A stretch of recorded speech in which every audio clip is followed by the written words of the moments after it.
بسم اللہ الرحمن الرحیم۔ السلام علیکم میرے پیارے ساتھیوں، آج میں حضرت سلیمان علیہ السلام اور تخت بلقیس کا واقعہ بیان کروں گی۔ سیدنا سلیمان ابن تابوت علیہ السلام بنی اسرائیل کی تاریخ میں ایک منفرد شخصیت ہیں، کیونکہ انہی کی وجہ سے بنی اسرائیل کو عروج نصیب ہوا تھا، جس کا ہیکل سلیمانی تعمیر ہوا یروشلم میں، جسے بعد میں بیت المقدس بھی کہا جاتا ہے۔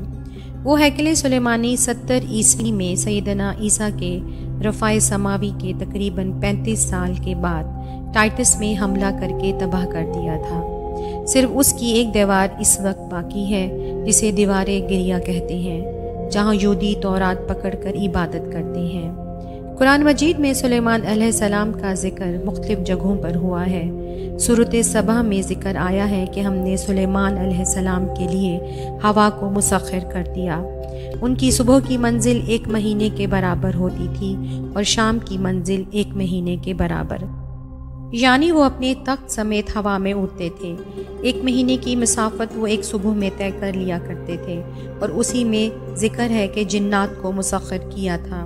اللہ تعالیٰ نے ان کے لیے آپ کے حکم سے وہ قلعہ بناتے تھے اور مختلف قسم کی تعمیرات کروایا کرتے تھے، اور اسی سورۃ سبا کے اندر موجود ہے کہ ایک تعمیر کے دوران ہی ابھی تعمیر مکمل ہونا رہتی تھی، سلیمان علیہ السلام کی موت کا وقت قریب آ گیا، تو وہ ایک لاٹھی کے سہارے کھڑے ہو گئے، اور اسی حالت میں اللہ تعالیٰ نے ان کی روح کو قبض کر لیا، اور وہ اسی حالت میں کافی عرصہ لاٹھی کے سہارے بیٹھے رہے۔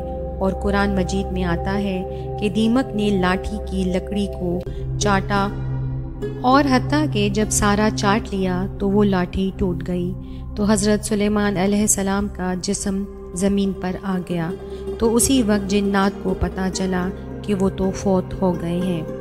سورۃ النمل میں بھی اللہ تعالیٰ نے حضرت سلیمان علیہ السلام کی زندگی کے چند واقعات کا ذکر کیا ہے۔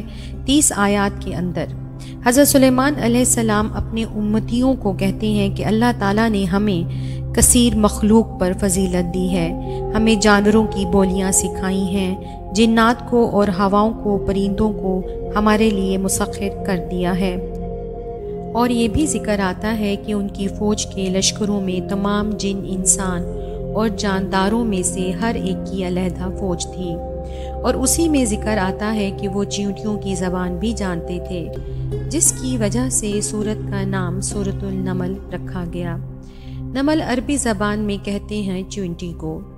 حضرت سلیمان اپنے لشکر سمیت گزر رہے تھے، تو چند چیونٹیاں تھیں۔ ان کی ملکہ ان کو کہتی ہے کہ سلیمان علیہ السلام اپنے لشکر کے سمیت آ رہے ہیں، کہیں ایسا نہ ہو کہ بے خبری میں وہ اپنے پاؤں کے نیچے ہمیں کچل دیں۔ تو وہ چیونٹی باقی چیونٹیوں کو کہتی ہے، تم سب اپنی بلوں میں چلی جاؤ۔ اللہ تعالیٰ نے سلیمان علیہ السلام کو چیونٹی کی آواز سنا دی، تو سلیمان علیہ السلام اس پر مسکرائے اور کہا، اللہ کا شکر ہے کہ اللہ نے مجھے چیونٹی کی آواز سنوا دی۔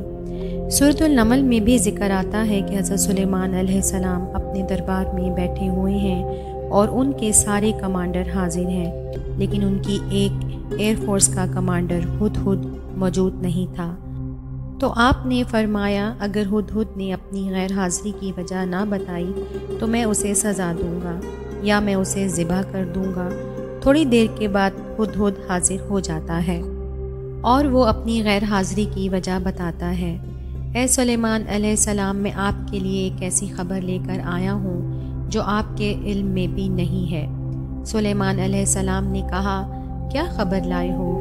تو ہدہد نے کہا کہ میں ایسی قوم کے پاس سے آیا ہوں کہ جن کی حکمران ایک ملکہ ہے، اور اس کا ایک بہت بڑا عرش ہے، یعنی اس کا تخت ہے جس پر وہ بیٹھتی ہے، وہ وہاں حکومت کرتی ہے، اور اس کے کئی سردار ہیں، اور شیطان نے ان کے برے اعمال ان کی نظر میں سنوار دیے ہیں۔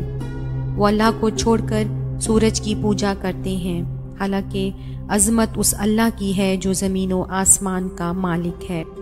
حضرت سلیمان علیہ السلام کہتے ہیں کہ میں تیری اس بات کی تصدیق کروں گا کہ تو سچ کہہ رہا ہے یا نہیں۔ تو حضرت سلیمان علیہ السلام نے ایک خط لکھا اور اس ہدہد کو کہا کہ یہ خط جا کر ملکہ کو دے دو۔ قرآن مجید میں اس ملکہ کا نام صرف ایک عورت کے نام سے ہی ہے۔ ملکہ بلقیس صرف اسرائیلی روایتوں میں آتا ہے۔ ہدہد وہ خط لے کر ملکہ کو دیتا ہے۔ ملکہ وہ خط کھولتی ہے اور لکھا ہوتا ہے، بسم اللہ الرحمن الرحیم، تم سرے تسلیم خم کر کے فوراً میرے پاس حاضر ہو جاؤ۔ پھر وہ اپنے سرداروں سے مشورہ کرتی ہے تو وہ کہتی ہے، میرے پاس ایک معزز خط آیا ہے اور یہ معزز خط سلیمان کی جانب سے ہے اور وہ اللہ کے نام سے شروع ہو رہا ہے۔ تو وہ اپنے سرداروں کو کہتی ہے کہ میں کوئی کام بھی اس وقت تک نہیں کرتی جب تک کہ مشورہ نہ کر لوں۔ سرداروں نے کہا کہ ہم تو بڑے طاقتور ہیں، ہم ہر طرح کے بادشاہ کا مقابلہ کر سکتے ہیں، آپ ہمیں حکم دیں۔ لیکن ملکہ کہتی ہے، اور ملکہ کے یہ الفاظ اللہ تعالیٰ نے قرآن مجید میں نقل کیے ہیں، یاد رکھنا بادشاہ جب کسی ملک میں داخل ہوتے ہیں تو وہاں کے شرفا کو ذلیل کر دیتے ہیں، یعنی یہ جو ہمارا ملک ہے یہ بھی ہمارا چھن جائے گا۔ ہم میں اتنی طاقت نہیں کہ ہم اس شخص کا مقابلہ کر سکیں، ہمیں جنگ نہیں کرنی چاہیے۔ میں سلیمان کو کچھ تحفے بھیجتی ہوں اور دیکھتی ہوں کہ وہ کیا کرتا ہے، اور پتہ چل جائے گا کہ وہ ایک دنیا دار بادشاہ ہے یا اللہ کی طرف سے بھیجا گیا ہے۔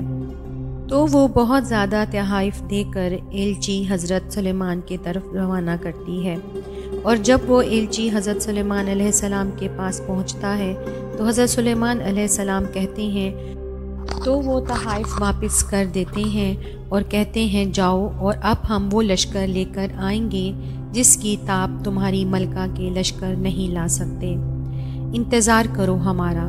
تو وہ وہاں سے چلے جاتے ہیں۔ یہ فاصلہ 2000 کلومیٹر کا ہے۔ قوم سبا آباد تھی یمن میں اور حضرت سلیمان علیہ السلام یروشلم میں بیٹھے ہوئے تھے۔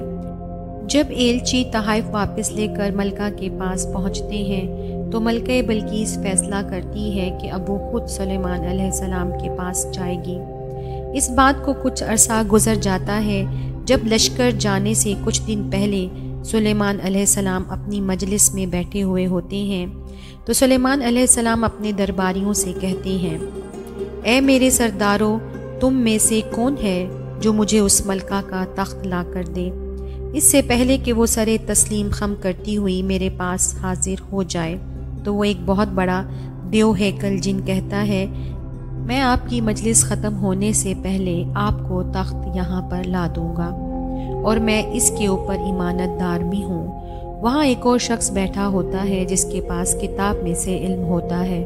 وہ کہتا ہے، آقا میں اس تخت کو آپ کے سامنے حاضر کر دوں گا آپ کی آنکھ جھپکنے سے پہلے۔